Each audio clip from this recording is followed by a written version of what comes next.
Halo students, ketemu lagi dengan Fokus Belajar. Kali ini akan diberikan materi tentang kimia, yaitu perubahan wujud dan sifat materi.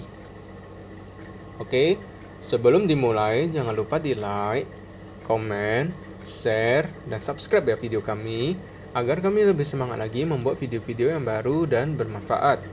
Semoga video ini bermanfaat. Langsung saja kita bahas materinya. Perubahan wujud dan sifat materi. Oke, ada 3 wujud materi, yaitu yang pertama padat, yang kedua cair, dan yang ketiga gas.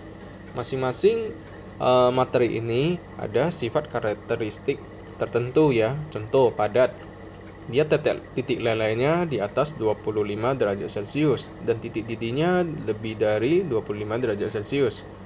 Sedangkan cair, dia titik lelehnya di bawah 25 derajat Celcius dan titik didihnya di atas 25 derajat Celcius.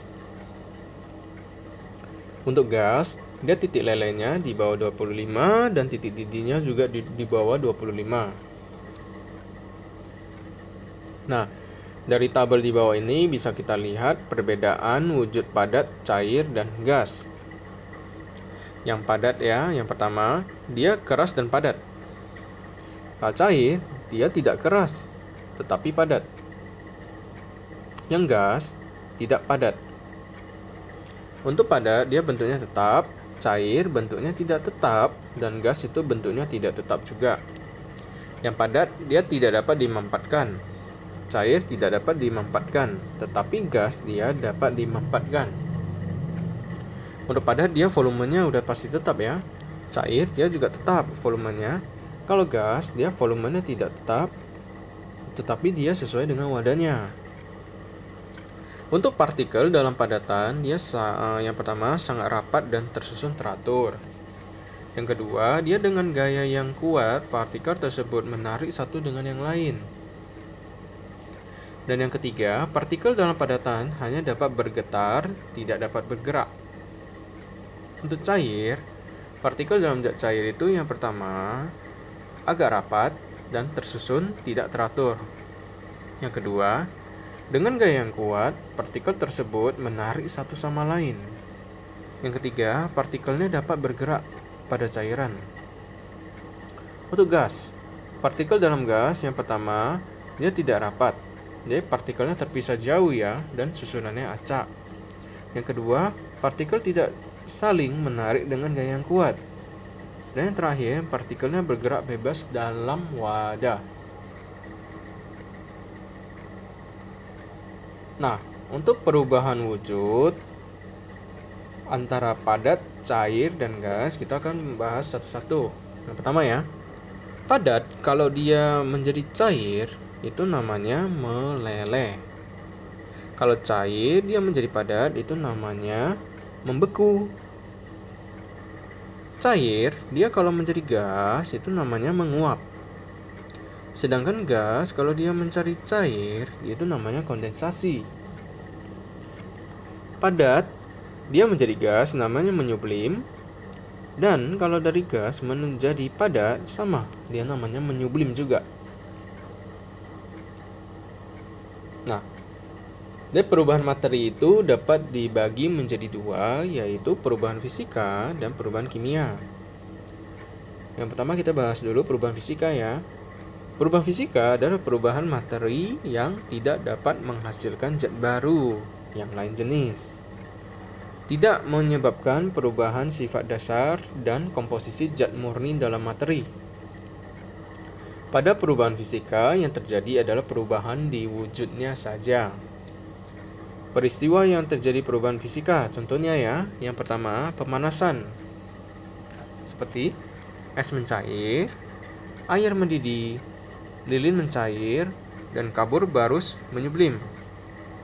Untuk perubahan wujud, contoh beras menjadi tepung, dan kain menjadi zoro ya. Yang ketiga, pelarutan.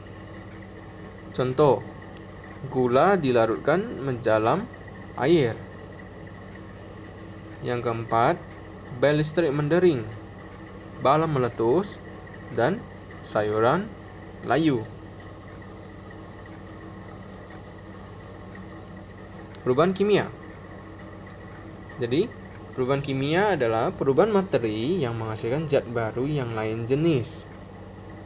Nah, ini adalah perubahan yang jenis kedua ya. Selanjutnya terjadi perubahan sifat dasar dan komposisi zat murni dalam materi. Pada perubahan kimia terjadi reaksi kimia. Ciri-ciri reaksi kimia apa aja? Yang pertama terjadi endapan, bisa terjadi gas, terjadi perubahan suhu, terjadi perubahan warna, dan terjadi perubahan bau. Jadi peristiwa yang terjadi perubahan kimia yaitu contoh pembakaran ya. Kertas dibakar, lilin menyala. Untuk proses peragian, contoh ubi menjadi tape, susu menjadi keju. Yang ketiga, proses kerusakan, contoh besi berkarat, pelapukan kayu, makanan menjadi basi. Proses biologi, contoh cabai hijau menjadi merah, fotosintesis, ataupun respirasi.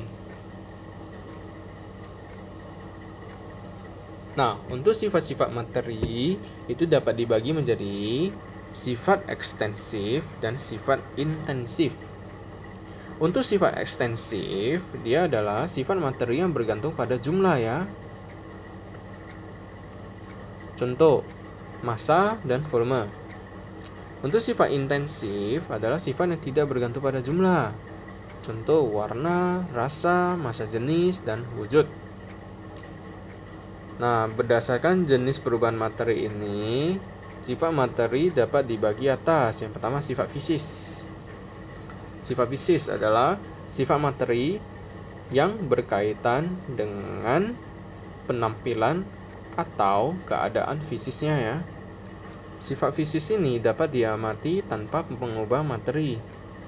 Sifat fisis juga dapat berupa sifat ekstensif atau sifat intensif. Contoh titik didih, titik leleh, indeks bias, dan warna. Nah, untuk sifat kimia, dia adalah sifat materi yang berkaitan dengan pembentukan zat yang baru. Dapat diamati pada saat materi berubah menjadi zat baru yang lain jenis ya. Sifat kimia tergolong sifat intensif. Contoh dapat terbakar dan perkaratan.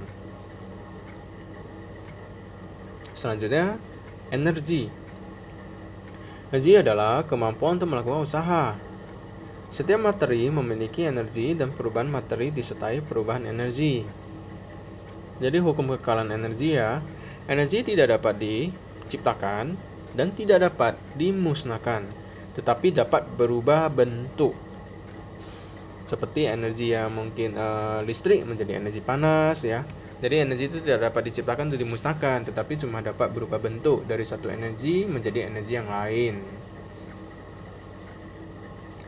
Energi dapat dibedakan menjadi energi potensial. Jadi energi potensial adalah energi yang tergantung dalam materi sebagai akibat dari posisi, bentuk, dan keadaannya. Contoh energi gravitasi, listrik, energi nuklir. Energi kinetik adalah energi yang terkandung dalam materi yang bergerak. Contoh, air yang mengalir. Jadi dari segala yang ada yang bergerak, itu dikategorikan menjadi kinetik. Berdasarkan arah perpindahan energi, reaksi kimia dapat dibagi atas reaksi eksoterm dan reaksi endoterm. Untuk reaksi eksoterm adalah reaksi yang membebaskan energi ya. Pada reaksi eksoterm dapat menyebabkan kenaikan suhu karena dibebaskan energinya. Contoh, reaksi pembakaran. Untuk reaksi endoterm adalah reaksi yang menyerap energi, jadi dia memerlukan energi menyerap ya. Reaksi endoterm memerlukan pemanasan. Pada reaksi endoterm menyebabkan penurunan suhu. Contoh, fotosintesis. Oke, semoga bermanfaat materi dari kami hari ini. Jangan lupa di like, komen, share, dan subscribe ya video kami agar kami lebih semangat lagi membuat video yang baru dan bermanfaat. Jangan lupa juga tekan loncengnya supaya dapat notifikasi terbaru dari kami agar gak ketinggalan. Sampai ketemu lagi di episode selanjutnya. Salam fokus.